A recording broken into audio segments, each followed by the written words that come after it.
Iran যুক্তরাষ্ট্র পরমাণু আলোচনার ভবিষ্যৎ এখন চরম অনিশ্চয়তায়। রোমে আসন্ন পঞ্চম দফা বৈঠকের আগে যুক্তরাষ্ট্রের দাবির তীব্র নিন্দা জানিয়ে তা প্রত্যাখ্যান করলেন আয়াতুল্লাহ আলী খামেনি। তেহরানের সাবেক প্রেসিডেন্ট ইব্রাহিম রাইসির স্মরণ সভায় ইরানের সর্বোচ্চ ধর্মীয় নেতা বলেন, রাইসির আমলেও আলোচনা হয়েছিল, কিন্তু ফল আসেনি। এবারও যে আসবে এমন কোনো নিশ্চয়তাও নেই। যুক্তরাষ্ট্রের বিশেষ দূত স্টিভ উইটকফ সম্প্রতি বলেন, ইরান যেন এক বিন্দুও ইউরেনিয়াম সমৃদ্ধ করতে না পারে, এটাই তাদের রেড লাইন। এরই জবাবে খামেনি বলেন, ইরান কারো অনুমতির অপেক্ষায় নেই। পরমাণু সমৃদ্ধি বন্ধে হুমকি দেয়া অর্থহীন। এদিকে তেহরান নিশ্চিত করেছে তারা ওয়াশিংটনের প্রস্তাব হাতে পেয়েছে এবং তা পর্যালোচনা করা হচ্ছে।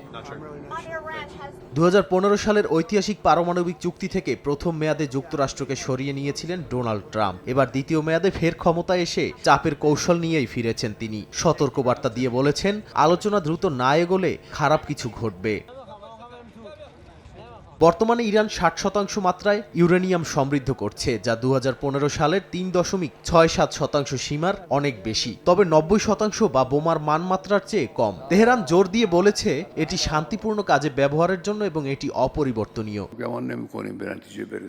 খামেনির স্পষ্ট বার্তা যুক্তরাষ্ট্রকে পরমাণু আলোচনায় কঠিন অবস্থানে ফেলেছে। রোমে নির্ধারিত আলোচনা আদৌ হবে কিনা তা এখন ঝুলে গেল। আর হলেও সমাধানের পথ কঠিন বলেই মনে করছেন বিশ্লেষকরা।